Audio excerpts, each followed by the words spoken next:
Okay, here we go. This is Dr. Jack Barnathan with one of my best friends and one of the people I respect most in the world, Danny Beasley. Danny, good to see you today, pal. Dr. Jack, good seeing you as well. Danny and I were talking about because we are, what's the expression I can use? We have a little bit of history in fitness. Um, and history meaning I'm old. No, I've seen with Danny a lot of the movements. I'm not gonna use the word evolution because it's not all evolution. That always is supposed to be upward. Sometimes it goes sideways with fads, trends, uh, infomercials, and now the TikTok type of sales of things where at one time it was everybody's supposed to buy a piece of machinery and just sit by yourself at home and make your abs hurt and then think you just exercised. You didn't. And then there's other things where it was all competitive. And there were gyms. I remember consulting with one and I somebody wanted to invest in a gym, a cycling gym where they had a big screen and they could compete with each other. And I said, why competing? Why? But that was a big trend that I predicted would die. It did. And that's gone. And I could go on and on and on. But Danny and I have been talking about, and this is like more of always been our energy. It's the idea of community, even the word fellowship, where you're able to support somebody else, encourage the person to your left, maybe even say, try holding it this way, spotting someone, and not the competition. Danny, aren't you seeing it as well? And the benefit, not, and really in a lot of ways, of being part of that community where strength could be one of the goals and wellness, if you will. A- Absolutely. You mentioned being one of the goals. It definitely should be, you know, a goal for every organization, in my Yeah. opinion, the system that I designed, Dr. Jack, has community woven all in it. It's actually, you know, I designed a personal training system for individuals, but within that system is connected to a group or Yeah. a community that supports individuals. So, and the reason why I believe that's important is because I think we all cannot avoid community.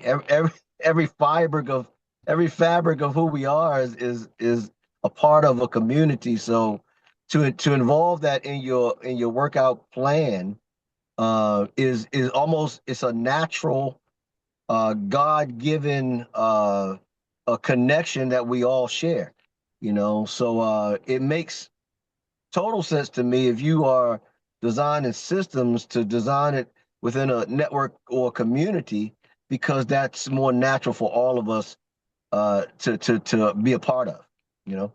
I think there's a lot of people who miss out uh on what fitness can be if it's that together type of energy. I grew up working out in a gym where, like, a little bit of rust on the machines was considered that meant it was a veteran, it wasn't a bad thing.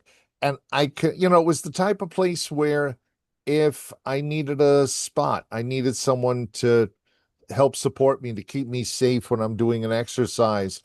Uh, it wasn't a second thought. As a matter of fact, it was like part of being there. It's like, sure, absolutely. And it's also nice because you get to meet people, you get to introduce yourself. There's Sure. that social aspect.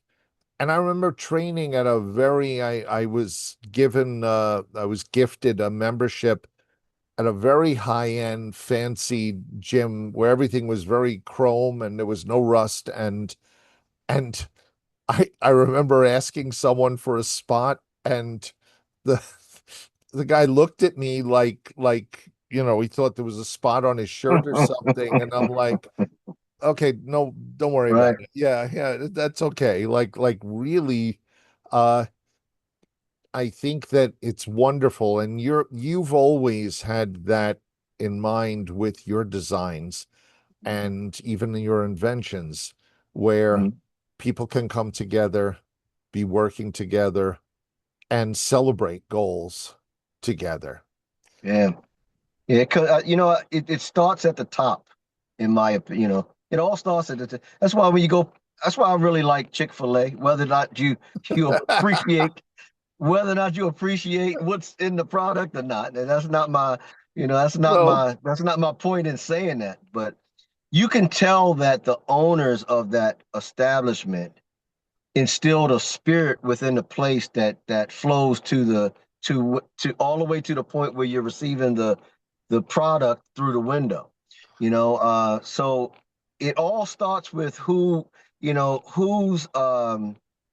establishing or the head of that company and what spirit they want to inject Yeah. inside of that business. To your point, the high end club that you went to, and I guess that was built around a certain a feel of privilege versus the grind of accomplishment and the dedication to the sweat and the work that it takes to see results, and so again, it always falls back to leadership to me, and us as fitness professionals, and the communities, for example, the community that you built.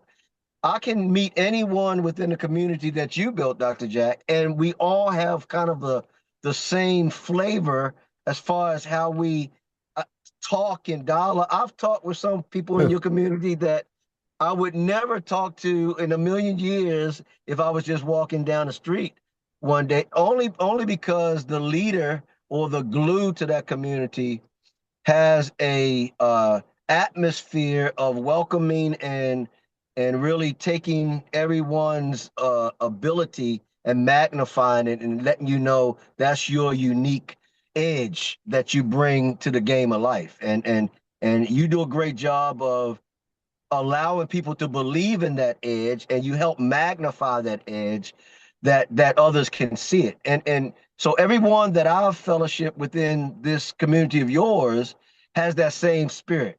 They respect another man's or another woman's edge because we understand the value of it through how the network has been built. So community is so important when it comes to any organization, and how you develop it and what type of spirit is developed under matters tremendously.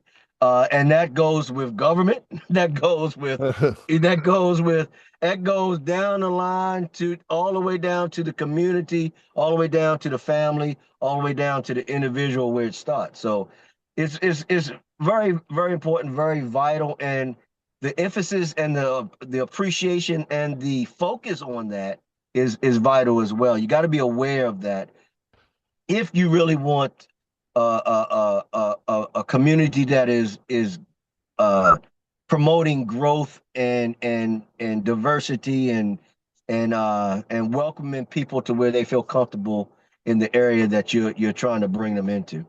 Wow, Danny, you just took it to an exciting level, and it's kind of funny. Last week, and I was going to mention it in just our conversation last week, I was describing to you one of my clients' friends who is $100 million plus investor. And you then reminded me and said, you introduced us, Dr. Jack, at your last Mhm. event. I was like, Right. because I was on with him this week and was talking about our conversation, which there's the circle. Hmm. That's so cool, Danny. And yeah. Yeah, yeah. I didn't want to make him mad either. I was real. I took my time with him. I didn't want to upset him. He's an interesting Uh, guy, yeah. yeah. I saw one of his videos where he's slamming people on the tables. I didn't want to make him mad. With love, with his own There you version go. of love, yeah. That's Danny it. Beasley, uh, O3G underscore citizen. Get on Danny's page and get in a conversation and with this great friend of ours. Danny, thank you so much, my friend. You got it, Dr. Jack. Have a great one. You too.